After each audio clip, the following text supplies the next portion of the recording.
मेरे प्यारे प्यारे बच्चों, आज मैं आपको ये जो आप देख रहे हो एक्सरसाइज 10.2 के पहले का इंट्रो वीडियो, जैसा कि आपको मालूम है, जो कि ट्रेंड मेरा पढ़ाने का ये रहता है कि कोई भी टॉपिक के पहले उसका इंट्रोडक्शन दिया जाए और वो इंट्रोडक्शन आपके लिए हेल्पफुल हो। इस ढंग का मैं इंट्रोडक्शन देना चाहता हूँ, देता रहा हूँ और देता रहूँगा। तो इस तरह से ये एक्सरसाइज 10.2 के पहले का इंट्रो वीडियो, इसमें आप थ्योरम्स देख रहे होंगे।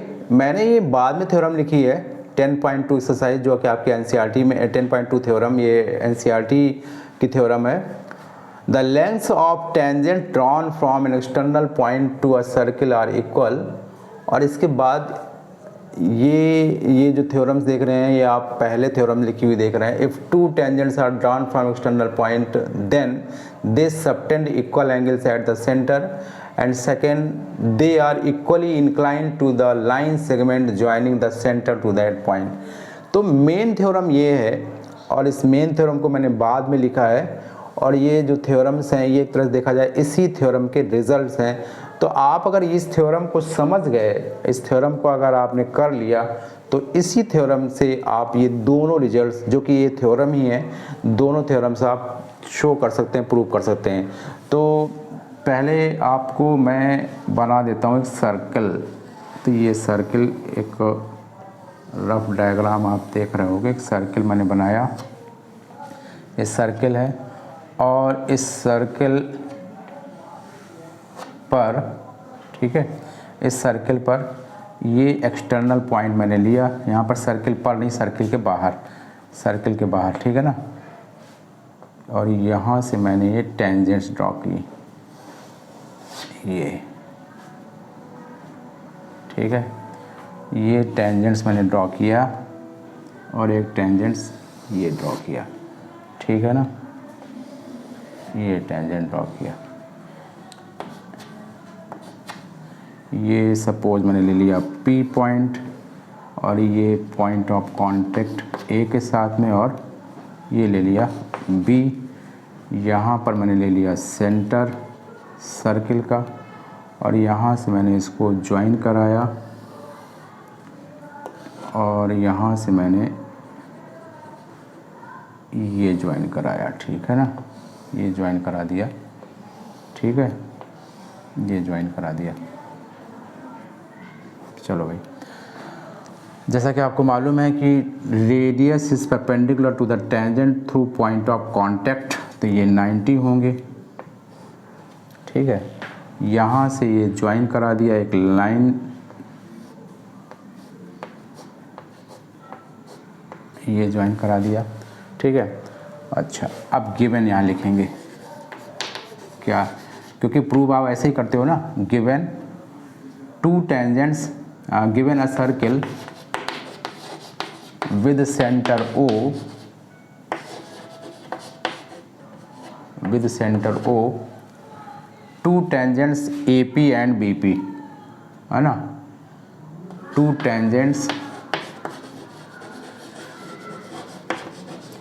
AP एंड BP, ठीक है। ये आपने गिवन लिखा। इसके बाद में आप लिखोगे, कंस्ट्रक्शन लिख सकते हैं आप। कंस्ट्रक्शन में क्या किया आपने, draw AP and BP, join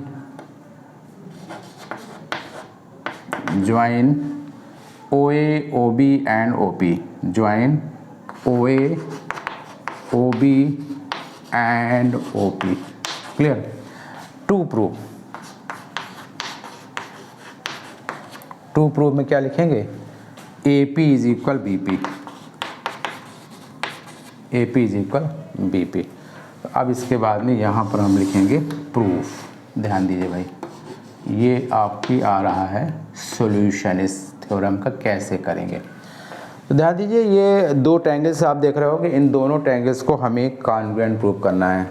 तो प्रूफ में in triangle AOP and BOP, in triangles AOP and BOP, AOP and BOP, ध्यान दो, tangent is perpendicular to the radius, tangent is perpendicular to radius, और you can say radius is perpendicular to the tangent through point of contact. ठीक है, तो आप लिखोगे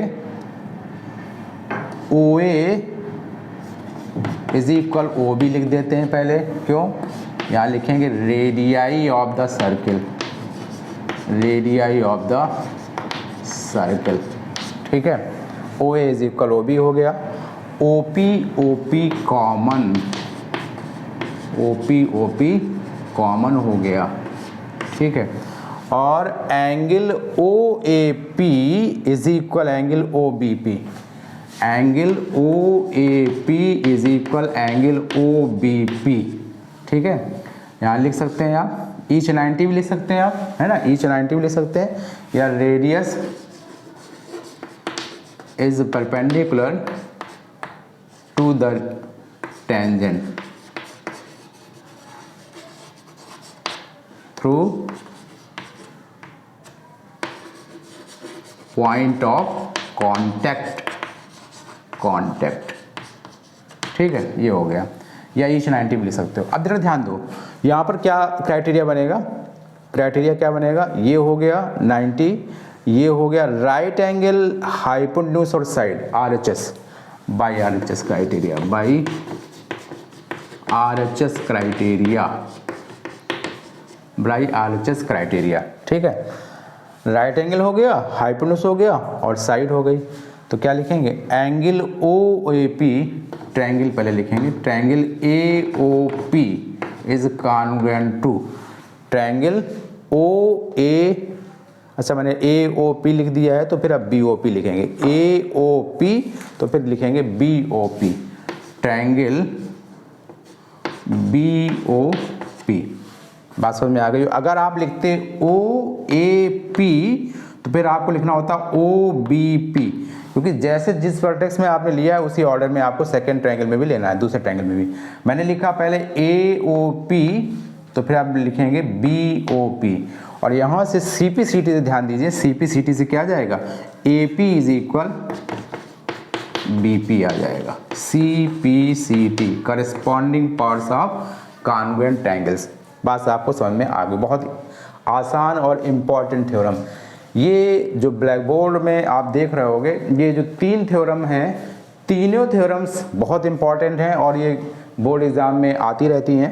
ठीक है, तो 2 नंबर 3 नंबर में आती रहती हैं। तो AP इज इक्वल BP हो गया, यानी कि tangent, if two tangents are drawn from an external point to a circle are equal, ये तो आपने प्रूव कर दिया भाई, AP इज इक्वल BP, जो 2 टेंजेंट हैं ये आपने प्रूव कर दिया, AP इज इक्वल BP।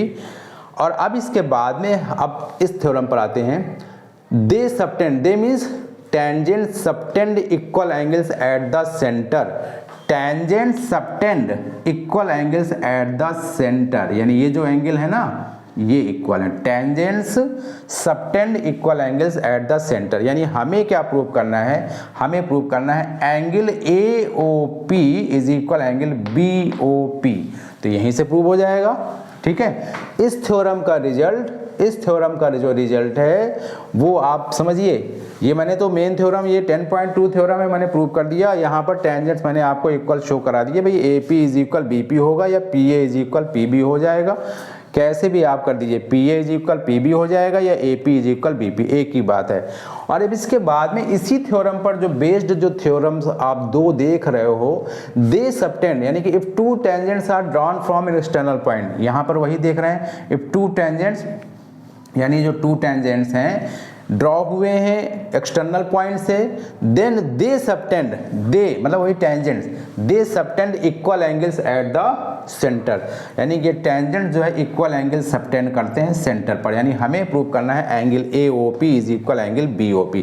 तो ध्यान दीजिए, यहीं से आपको ध्यान दो, एक चीज़ मैं बता रहा हूँ कि ये थ्योरम अगर आती है थ्योरम 10.2 तो आपको यहीं पर ख़त्म कर देना है, यहीं पर ख़त्म कर देना। ऐसा मत सोचिएगा कि अगर ये थ्योरम आती है तो ये दोनों रिजल्ट्स आपको दिखाने की ज़रूरत है, ऐसा बिल्कुल भी नहीं करना है आपको। अगर ये थ्योरम आती है तो आपको AP इज इक्वल BP पर स्टॉप कर देना है। फिर ये जो है ना, ये जो मैं आपको एरो लगा के लिख रहा हूँ, ये रिजल्ट आ रहा है फर्स्ट का, फर्स्ट का रिजल्ट आ रहा है। फर्स्ट का रिजल्ट क्या है? They subtend equal angles at the centre, it means tangent subtend equal angles at the centre, it means angle AOP is equal angle BOP, angle AOP is equal angle BOP।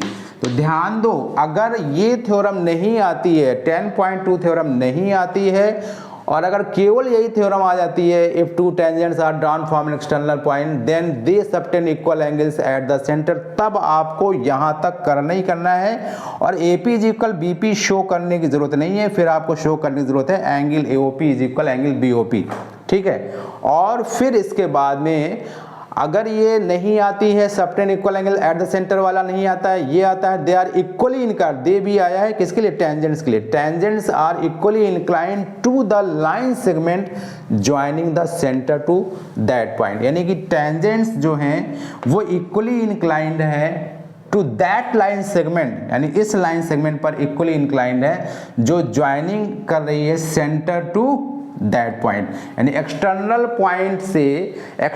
Point से centre तक join करने वाली जो line segment है, उस line segment पर tangent equally inclined है। Equally inclined means equal angles inclined कर रहे हैं, है ना, इक्वली इंक्लाइंड है दोनों टेंजेंट जो है इक्वली इंक्लाइंड, यानी कि it means this angle is equal this, ठीक है।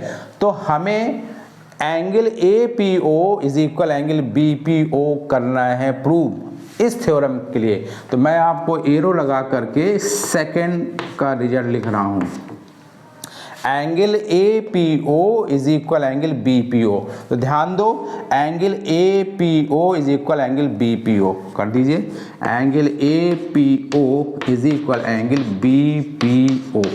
इस तरह से मैंने ये मेन जो थ्योरम थी, थ्योरम 10.2, इस थ्योरम की हेल्प से इन दोनों थ्योरम्स के रिजल्ट्स भी आपको मैंने यहाँ पर प्रूव करके दिखा दिए।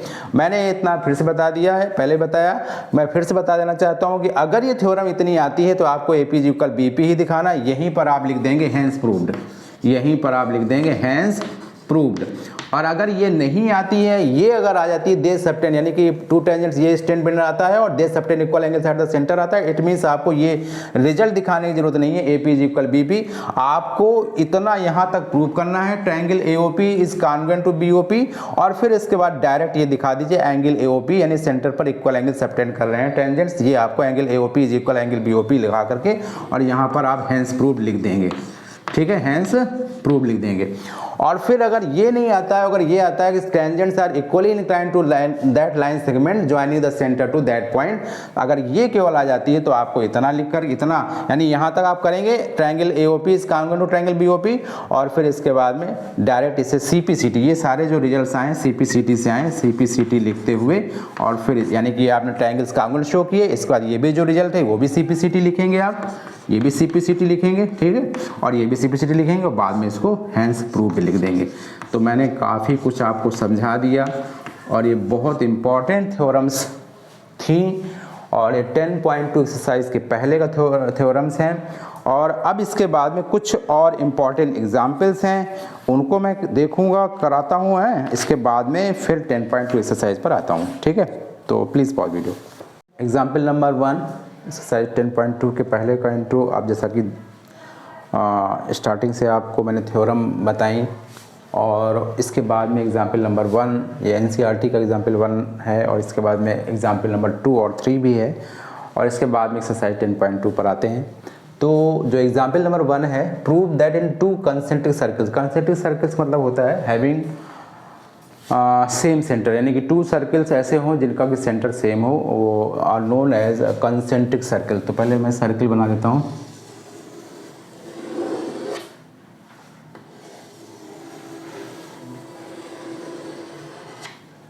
तो ये मैंने कोशिश की कि सर्कल ठीक ठाक बनाया जाए, तो बहुत अच्छे नहीं लेकिन फिर भी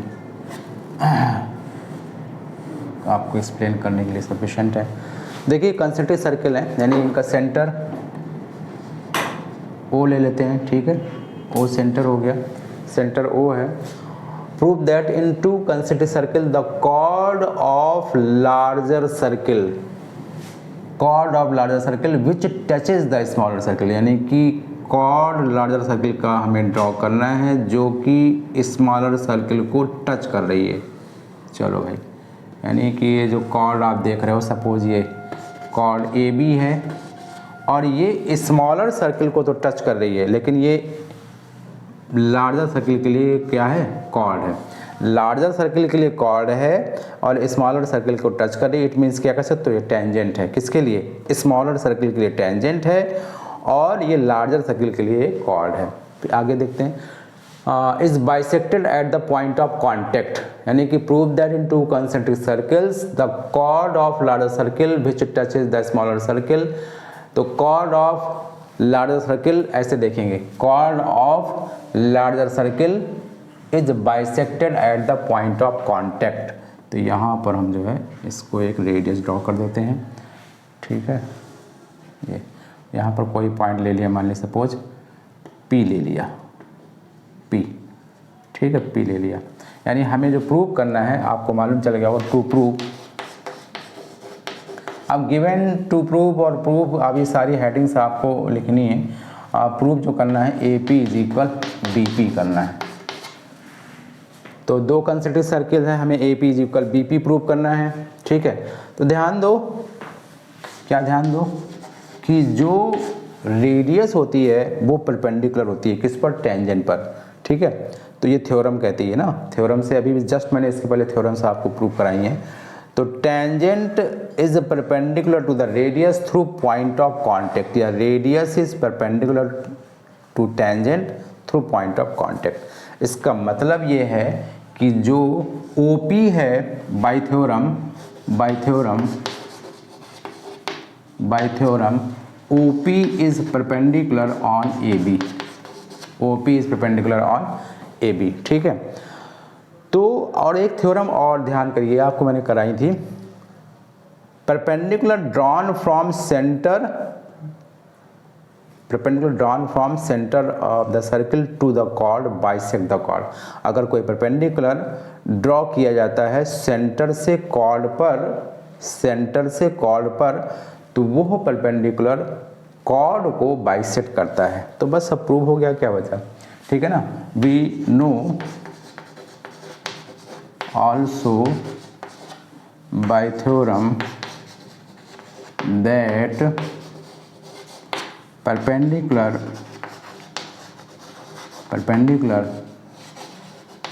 drawn from center of circle to the chord bisect the chord। इसका मतलब क्या हो गया कि जो परपेंडिकुलर है, परपेंडिकुलर क्यों है, क्योंकि रेडियस हमेशा टेंजेंट पर परपेंडिकुलर होती है, इसलिए परपेंडिकुलर। तो ये फाइनल हो गया। अब परपेंडिकुलर जो ड्रॉ होता है सेंटर से कॉर्ड पर, वो हमेशा कॉर्ड को बाइसेक्ट करता है। इट मीन्स क्या हो गया कि AP इज इक्वल BP हो गया। और यही तो हमें प्रूव करना था, कि AP इज इक्वल BP। तो यहाँ लिख देंगे सीधे, हैंस प्रूव्ड। तो आपको थ्योरम की हेल्प से इस क्वेश्चन को पूरा कंप्लीट करना था।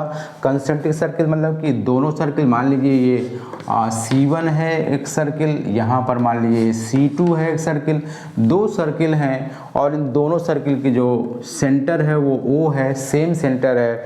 और हमें इन कंसेंट्रिक सर्किल्स में प्रूव करना था कि जो लार्जर सर्किल की जो कॉर्ड AB है वो बाइसेक्ट हो रही है, ठीक है ना। और लार्जर सर्किल की जो बाइसेक्ट हो रही है, कौन कर रहा है, ये रेडियस सर्किल, कंसेंट्रिक सर्किल और the chord of larger circle which touches the smaller circle is bisected at the point of contact, ठीक है। तो पॉइंट ऑफ कॉन्टैक्ट से, जो पॉइंट ऑफ कॉन्टैक्ट है, इस पॉइंट से जो है ये दोनों पॉइंट्स पर, यानी कि AP इज इक्वल BP आपने शो कर दिया।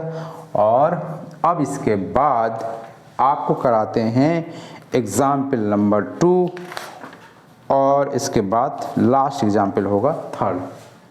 तो करिए आप नोट। एग्जाम्पल नंबर 2 बहुत अच्छा एग्जाम्पल है। तो क्या है, इसको पढ़ते हैं। Two tangents T P and T Q are drawn to a circle with centre O from an external point T, यानी एक्सटर्नल पॉइंट टी से दो टेंजेंट ड्रॉ किए जा रहे हैं। तो सबसे पहले तो हम फिगर बनाएंगे, एक सर्किल बनाना पड़ेगा।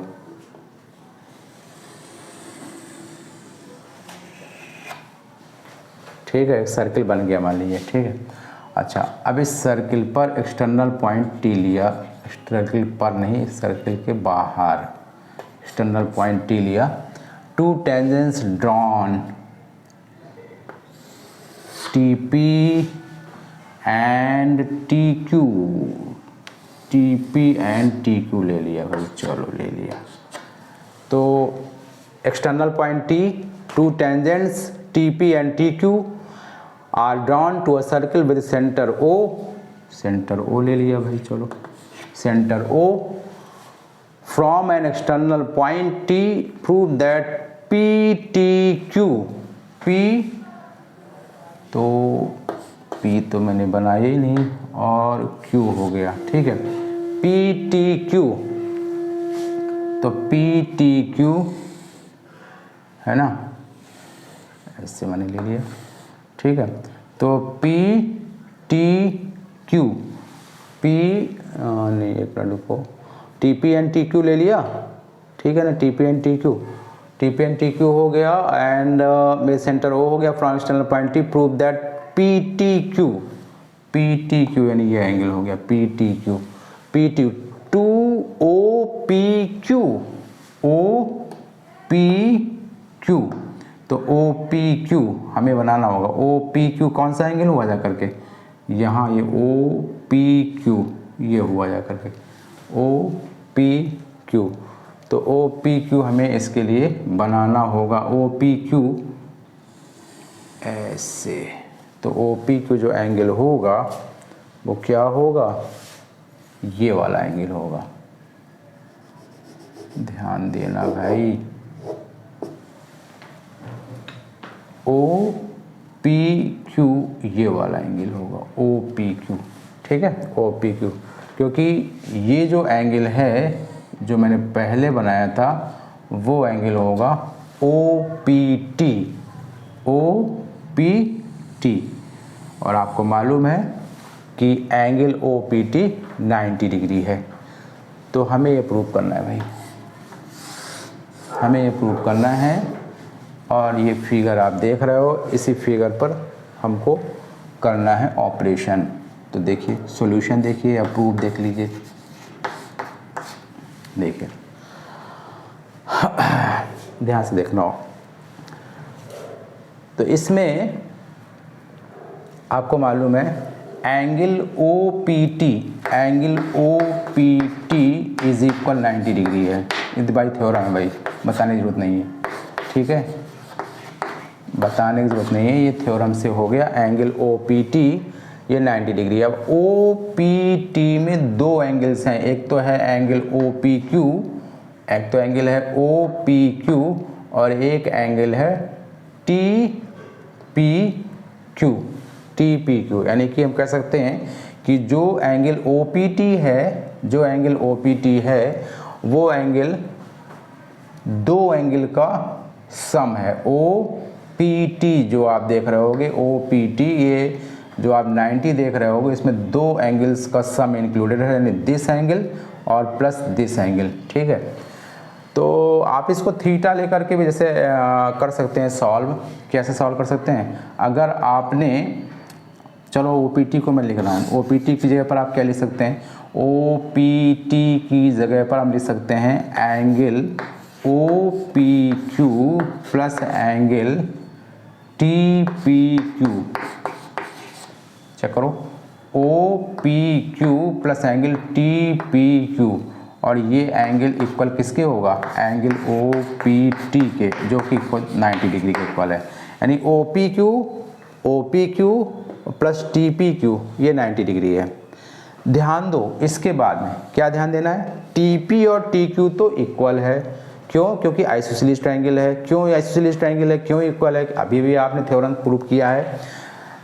Tangents drawn from an external point to a circle always equal, यानी जो टेंजेंट ड्रॉ होती हैं एक्सटर्नल पॉइंट से वो हमेशा इक्वल होती हैं, that is T P is equal T Q. तो इस तरह से ये आइसोसेलेस ट्रायंगल हो जाएगा। Since triangle T P Q is an isosceles triangle, isosceles triangle that is T P is equal, तो टी क्यू हो गया, T P is equal T Q हो गया, आइसोलेस ट्रायंगल है तो ये दोनों साइड इक्वल हो गई। अब इसके बाद अगर दोनों साइड इक्वल हो गई तो इनके अपोजिट एंगल से इक्वल होते हैं, दैट इज क्या हो गया, angle T P Q is equal angle T Q P. एक 9th क्लास में थ्योरम है, angles opposite to equal sides are equal, angles opposite to equal sides लिख देते हैं, शॉर्ट में लिख दिया मैंने, angles opposite to to equal sides are equal. तो एंगल टी पी क्यू और टी क्यू पी ये दोनों एंगल्स इक्वल होंगे, ठीक है, बिल्कुल इक्वल होंगे। अब इसके बाद हम क्या करेंगे, हम इसी ट्रायंगल पर आ जाते हैं, किस वाले ट्रायंगल पर, टी पी क्यू पर, टी पी क्यू ट्रायंगल पर आ जाते हैं। In triangle T P Q, तो ध्यान दो, ध्यान क्या देना है हमें, angle T P Q, angle T P Q plus angle T Q P plus angle P T Q, क्योंकि हमें पी टी क्यू लाना है, angle P T Q is equal 180 degree, angle sum property in A triangle, ठीक है, समझ में आया। T P Q plus T Q P plus P T Q is equal 180 degree हो जाएगा। अब ध्यान दो, टी पी क्यू और टी क्यू पी ये दोनों एंगल्स इक्वल हैं, तो हम टी पी क्यू और टी क्यू पी को एक ही एंगल, यानी यहाँ पर हम टी पी क्यू ले रहे हैं, क्योंकि टी क्यू पी की जगह पर टी पी क्यू ले रहे हैं, क्यों, क्योंकि यहाँ हमें 90 मिल रहा है, ठीक है। तो हम लिखेंगे यहाँ पर angle T P Q plus T Q P की जगह पर यही लिख देते हैं, टी पी क्यू, ठीक है, T P Q plus P T Q is equal 180 degree हो जाएगा। अब ध्यान दो, यहाँ पर हमारा कहाँ, हम लोग यहाँ पर आ चुके थे, कहाँ आए थे हम लोग भाई, यहाँ पर हम लोग आ चुके हैं टी पी क्यू जो होगा वो होगा 90 minus O P Q, check करो, O P Q plus T P Q ये is equal O P T था और ये 90 डिग्री है, यानी कि इन दोनों एंगल का जो सम है वो 90 डिग्री के इक्वल है। तो O P Q plus T P Q is equal 90 degree है, तो यहाँ हम लिखेंगे क्या, twice angle T P Q पहले लिख दिया जाए plus angle P T Q is equal 180 degree, ठीक है। और यहाँ पर टी पी क्यू की जगह पर हम लिख सकते हैं 90 minus O P Q, check करो, O P Q plus T P Q is equal 90 degree है, तो एंगल टी पी क्यू की जगह पर हम लिख सकते हैं 90 माइनस ओ पी क्यू, तो टी पी क्यू की जगह पर लिख देंगे twice 90 minus O P Q, ठीक है, plus angle P T Q is equal 180 degree, multiply करेंगे ट्वाइस इंटू 90 180 डिग्री हो जाएगा, minus twice angle O P Q plus P T Q is equal 180 degree, ठीक है। ध्यान दो, ये तो कैंसिल हो रहे हैं, ठीक है, तो ध्यान दो क्या करना था हमें, यही तो करना था, angle P T Q is equal twice angle O P Q, यही तो हमें करना था प्रूव, यही तो हमें प्रूव करना था भाई। समझ में आ गया होगा आपको, नहीं समझ में आया होगा तो बार बार इसको देखिएगा सॉल्यूशन को, तो आपको समझ में आ जाएगा, जब बार बार से देखेंगे तो व्यूज़ भी बढ़ेंगे हमारे, ठीक है। तो इस क्वेश्चन को आपको बार बार देखना है, ठीक है, तब आपको समझ में आ जाएगा। मैंने बहुत ध्यान से समझाया है। और अब लास्ट एग्जाम्पल इस एक्सरसाइज का कराते हैं। एग्जाम्पल नंबर 3 जो कि लास्ट एग्जाम्पल है, इसके बाद 10.2 एक्सरसाइज स्टार्ट होगी। मैंने फिगर बना दिया है, ठीक है। तो पी क्यू यहाँ पर कॉर्ड है और इस पी क्यू कॉर्ड की जो लेंथ है वो 8 सेंटीमीटर है। आप जो देख रहे हो पी क्यू कॉर्ड, ये इस पूरी कॉर्ड की लेंथ 8 सेंटीमीटर। रेडियस 5 सेंटीमीटर है तो OP यहाँ पर रेडियस आप देख रहे होगे 5 centimetre. The tangents at P and Q, ये पॉइंट ऑफ कांटेक्ट हैं। दो टेंजेंट्स आप देख रहे होगे TP और TQ। P एंड Q ये पॉइंट ऑफ कांटेक्ट हैं। इंटरसेक्ट एट पॉइंट T, ठीक है, एक्सटर्नल पॉइंट T देख रहे हैं। फाइंड द लेंथ TP, तो हमें TP की लेंथ फाइंड करना है। तो क्वेश्चन ये है, बहुत प्यारा क्वेश्चन। तो ध्यान दो, हमें ये तो मालूम ही है। सॉल्यूशन यहाँ से स्टार्ट करते हैं, क्योंकि रेडियस और टेंजेंट में जो रिलेशन है वो आपको मालूम है कि थ्योरम के अकॉर्डिंग एंगल OPT वो 90 डिग्री होगा, ठीक है। क्यों होगा? क्योंकि OP is perpendicular on TP। ये थ्योरम से हमें मालूम चला है कि जो OP है, जो रेडियस है, वो TP पर परपेंडिकुलर है। तो ये हमारा एक तरह से देखा जाए राइट एंगल ट्रायंगल है OPT, that is triangle OPT is a right angle triangle, right triangle, ठीक है। तो हमें OPT, अगर हमें OT मालूम चल जाए और OP मालूम है, भाई देखो ध्यान दो, हमें TP मालूम करना है ना, हमें TP, ध्यान दो, हमें TP पता करना है। तो OP तो हमें मालूम है, रेडियस 5 सेंटीमीटर। अगर हमें OT मालूम चल जाए तो हम TP बता सकते हैं पाइथागोरस थ्योरम लगा करके। लेकिन हमें OT नहीं मालूम है, तो हम क्या करेंगे, हम पहले इस ट्रायंगल पर आएंगे। किस ट्रायंगल पर? OPR पर। ध्यान दो, क्या ध्यान देना है, ये जो ट्रायंगल है TPQ, इस TPQ ट्रायंगल के बारे में आप क्या सोच रहे हैं? ये एक आइसोसेलेस ट्रायंगल है, ये एक आइसोसेलेस ट्रायंगल है। और आइसोसेलेस ट्रायंगल में ध्यान दो, आइसोसेलेस ट्रायंगल में जो एंगल बाइसेक्टर होता है वो बेस को बाइसेक्ट करता है, बेस को बाइसेक्ट करता है।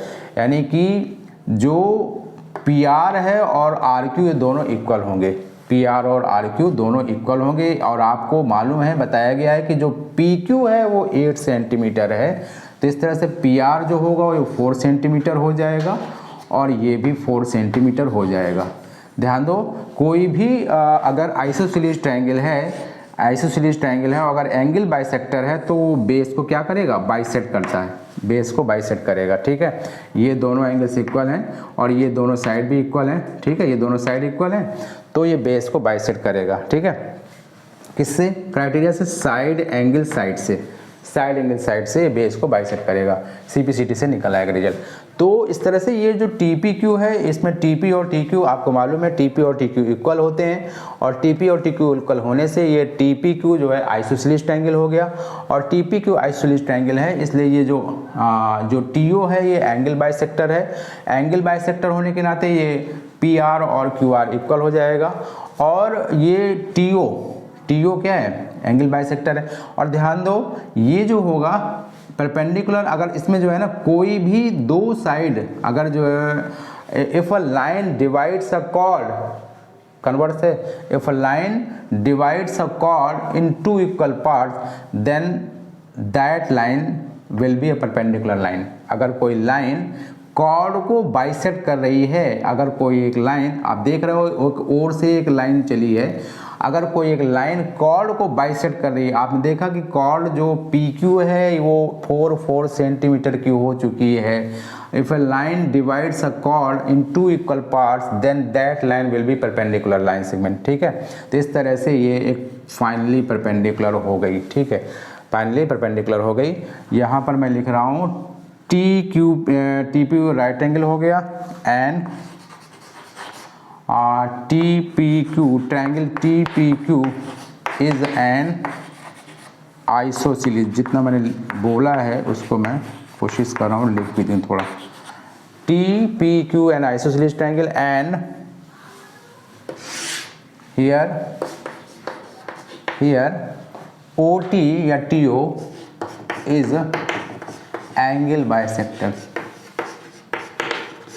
बाइसेक्टर ऑफ ट्रायंगल TPQ या PTQ, triangle PTQ and by theorem we also know, अब देखिए क्या है, अब एंगल बाइसेक्टर हो गया, ठीक है, एंगल बाइसेक्टर हो गया यानी कि ये देन लिख देते हैं P2, then PR is equal QR is equal 4 centimetre, ठीक है, PR is equal QR 4 centimetre. We also know that if a line bisects a chord in two equal parts, ये सब 9th क्लास थ्योरम है, 2 equal parts, then that line will be perpendicular, ठीक है। तो इससे मतलब ये भाई क्लियर हो गया कि भाई ओ आर जो है क्या है, perpendicular, that is O R is perpendicular on P Q. चलो भाई अब हम लोग अपना काम करेंगे, क्या काम करेंगे, हम लोग इसमें पाइथागोरस लगाएंगे, तो पाइथागोरस लगाइए भाई। तो in right triangle O P R, in right triangle OPR, तो क्या करेंगे, OR स्क्वायर, ठीक है ना, गलत लिख गया, OP स्क्वायर लिखना चाहिए, क्योंकि जब OPR में ले रहे हैं तो जो हाइपोटेन्यूज होगा वो क्या होगा, OP स्क्वायर होगा। OP square is equal OR square plus PR square, ठीक है। तो OP स्क्वायर तो हो जाएगा 25, 5 का स्क्वायर, OR स्क्वायर हमें पता नहीं है, PR स्क्वायर हमें पता है 16 हो जाएगा। तो क्या मिलेगा यहाँ पर, 25 minus 16 is equal OR square. तो इस तरह से ये हो जाएगा OR इज इक्वल क्या हो जाएगा, OR इज इक्वल हो जाएगा 3 centimetre, clear, OR is equal 3 centimetre हो गया, OR इज इक्वल 3 सेंटीमीटर। आप जरा ध्यान दीजिए, OR में मालूम चल गया। अब हम ले रहे हैं क्या, अब हम क्या लें, अब हम लेते हैं ट्रायंगल OPT और इसमें लेट कर लेते हैं, लेट कर लिया, let TP is equal x centimetre and TR is equal y, check करो क्या मैंने लेट किया है, y centimetre, TP is equal x centimetre ले लिया और TR is equal y centimetre ले लिया, और TPR ट्रायंगल ले रहे हैं, ट्रायंगल TPR आपको मालूम है 90 है, क्योंकि अगर ये 90 है तो ये भी 90 हो जाएगा।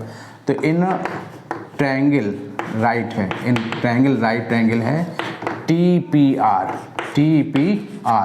क्लियर। तो TPR में क्या लेंगे, TP स्क्वायर, ये क्या हो जाएगा, हमें इसी स्पेस में कोशिश करना है, TP square is equal PR square plus TR square. अब TP स्क्वायर जो है वो जब TP x लिया है तो TP स्क्वायर x स्क्वायर हो जाएगा इज इक्वल PR 4 है तो 16 हो जाएगा, और TR मैंने लिया है यहाँ पर y, तो ये y स्क्वायर हो जाएगा, ठीक है भाई। अच्छा, और अब इसके बाद इसको मैंने दे दिया फर्स्ट इक्वेशन, ठीक है।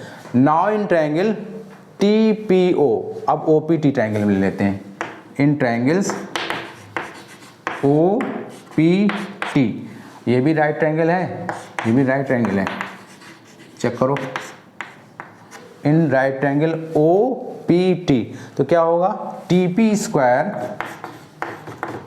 Square is equal OP square, TP square is equal, sorry गलत लिख गया, देखो फिर से गलत लिख गया, क्या गड़बड़ हो रहा है भाई, देखो क्या है, ये 90 डिग्री है, OPT एक 90 डिग्री है, तो यहाँ पर जो होगा हाइपोटेन्यूज वो OT स्क्वायर होगा नहीं होगा, स्पेस भी हम लोगों के पास में कम हो रहा है, ठीक है। तो क्या है, ये 90 है ना OP, tangent is perpendicular to the radius, इसका मतलब OP 90 है TP पर, तो जो हाइपोटेन्यूज होगा वो OT स्क्वायर होगा। तो यहाँ लिखेंगे OT square is equal OP square plus TP square.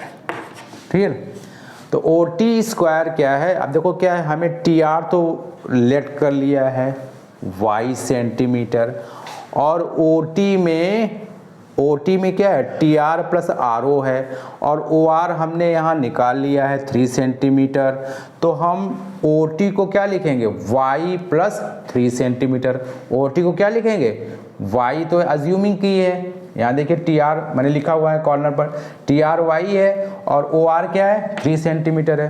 तो OT को क्या लिखेंगे y प्लस 3 का होल ऑफ स्क्वायर लिखेंगे ना, इज इक्वल OP स्क्वायर आपको मालूम है 5 है OP, तो OP स्क्वायर 25 हो जाएगा, प्लस TP स्क्वायर को x लिया है, TP को मैंने क्या लिया है x लिया है, TP को मैंने x लिया है, तो TP स्क्वायर क्या हो जाएगा x स्क्वायर। बस सेकेंड इक्वेशन।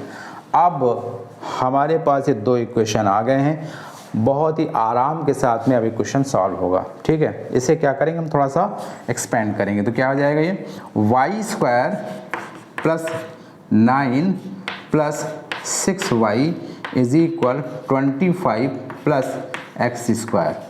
ये सेकेंड इक्वेशन हुआ जा करके, y square plus 9 plus 6y is equal 25 plus x square, ये भी सेकेंड इक्वेशन है। अब फर्स्ट और सेकेंड से हम लोग अपना काम कर देंगे। चाहो तो x स्क्वायर की वैल्यू हम 16 प्लस वाई स्क्वायर लिख दें, x स्क्वायर की वैल्यू यहाँ पर ध्यान दे रहे हो, x स्क्वायर की जो वैल्यू है 16 प्लस वाई स्क्वायर हम यहाँ पर रख देते हैं। तो फ्रॉम 1 and 2, यहाँ पर मैं आ रहा हूँ भाई, इतनी देर में कोशिश करूँगा, फ्रॉम 1 and 2, और 1 इक्वेशन से x स्क्वायर की वैल्यू हम 2 पे पुट करने जा रहे हैं। इक्वेशन 1 से x स्क्वायर की वैल्यू सेकेंड इक्वेशन में हम रखने जा रहे हैं, तो क्या आ जाएगा y square plus 9 plus 6y is equal 25, और प्लस x स्क्वायर की वैल्यू क्या है 16 प्लस वाई स्क्वायर है, तो लिख दीजिए 16 प्लस वाई स्क्वायर। ये वाई स्क्वायर कैंसिल हो जाएंगे, और क्या आया 6y है ना, 6y इज इक्वल 25 प्लस 16 कितना हो जाएगा 41, और माइनस का 9, तो ये कितना हो जाएगा जा करके 32 हो जाएगा। ठीक है ना, और y की वैल्यू क्या हो जाएगी 32/6 हो जाएगा, 2 से कैंसिल कर दो, 16/3 हो जाएगी y की वैल्यू। और अब आपको क्या करना है, अब आपको मैं यहाँ पर थर्ड क्वेश्चन को मैं इरेज कर रहा हूँ। ठीक है ना, थर्ड क्वेश्चन को मैं इरेज कर रहा हूँ, और ऊपर मैं इसकी y की वैल्यू के बाद x की वैल्यू भी आपको निकाल के दिखाऊंगा। नहीं आप कहोगे सर ने तो केवल y की वैल्यू निकाली और डस्टफुल हो गया है चौक से बिल्कुल। तो y की जो वैल्यू है वो 16/3 आ गई, यानी y इज इक्वल क्या आ गया 16/3 सेंटीमीटर। और अब आपके पास 2 ऑप्शन है, चाहो तो फर्स्ट में रखो और चाहे सेकंड में रखो, फर्स्ट में रखना ज़्यादा आसान रहेगा। तो put the value of y, put y in equation 1। ठीक है, तो 1 इक्वेशन में x square is equal 16 plus y square, तो वाई स्क्वायर क्या हो जाएगा 16 का स्क्वायर 256/9। ठीक है, तो ये इसको सॉल्व करेंगे तो आ जाएगा 144 प्लस 256/9। ठीक है, तो ये मुझे लग रहा है कि 400/9 हो जाएगा, 2 300 और 56 और बिल्कुल सही। तो एक्स स्क्वायर इज इक्वल हो जाएगा 400/9, और जब एक्स स्क्वायर की वैल्यू 400/9 है तो एक्स की वैल्यू क्या हो जाएगी 20/3 हो जाएगा। और लेंथ नेगेटिव होती नहीं है, जैसे प्लस माइनस होगी एक्स की वैल्यू प्लस माइनस, तो लेंथ जो होगी वो प्लस में ही रहेगी, तो एक्स की वैल्यू 20/3 और जो वाई की वैल्यू है 16/3 सेंटीमीटर। इस तरह बहुत प्यारा क्वेश्चन था, थोड़ा सा डिस्टर्ब हुआ क्योंकि ये क्वेश्चन को मुझे हटाना पड़ा, स्पेस कम था और इसलिए मैंने क्वेश्चन आपको हटाया, क्वेश्चन आपके लिए सॉल्यूशन जिससे कंप्लीट हो सके। तो इस तरह से ये क्वेश्चन जो एग्जाम्पल फॉर्म में था, थर्ड एग्जाम्पल एक्सरसाइज 10.2 इसके बाद शुरू होगी। और अब मैं आपके लिए लाऊंगा 10.2 एक्सरसाइज का वीडियो जिसमें कि क्वेश्चन 13 हैं। तो टोटल जो क्वेश्चन है वो 13 क्वेश्चन हैं, ठीक है, 13 क्वेश्चन हैं। तो वो आपके लिए 1 बाय 1 के क्वेश्चन इसमें करेंगे। बहुत देखो क्या है ना, सर्कल में क्वेश्चन तो कम दिए हैं। अच्छा, जो एग्जाम्पल इन्होंने दिए हैं थोड़ा सा टफ दे दिया, यानी कि बहुत केयरफुली इनको सॉल्व करने की ज़रूरत है। और ज्योमेट्री आपकी स्ट्रांग होना चाहिए। और क्लास 9th में CBSE ने काफ़ी कुछ ज्योमेट्री का पोर्शन दे दिया है, बच्चे उसे पूरी तरह से ढंग से पढ़ते नहीं हैं। और सबसे बड़ा एक रीज़न ये होता है ज्योमेट्री वीक होने का। तो क्लास 8th में जो भी आप ज्योमेट्री पढ़ के आते हैं, क्लास 9th में बहुत सारी ज्योमेट्री CBSE दे देता है NCERT में। और वो जब आप और स्पेशलाइजेशन के लिए आप क्लास 9th में RSRD लाते हैं, इसमें करते हैं, सॉल्व करते हैं, तो और बहुत सारी थ्योरम्स आपको सॉल्व करनी पड़ती हैं, है ना, और सॉल्व करनी भी चाहिए। तो इसलिए क्लास 9th में ज्योमेट्री आपको बहुत ध्यान से पढ़ने की ज़रूरत है। और 10th में तो बहुत ज़्यादा ज्योमेट्री नहीं है। फ़िलहाल ये क्वेश्चन जो एग्जाम्पल नंबर 3 था वो मैंने आपको एक्सप्लेन किया। और इसको आप बहुत ध्यान से 2 3 बार देखिएगा, समझिएगा, तो ज़रूर समझ में आएगा, है ना। और अब इसके बाद हम लोग मिलेंगे 10.2 एक्सरसाइज के साथ में। तो ठीक है, ओके, बाय।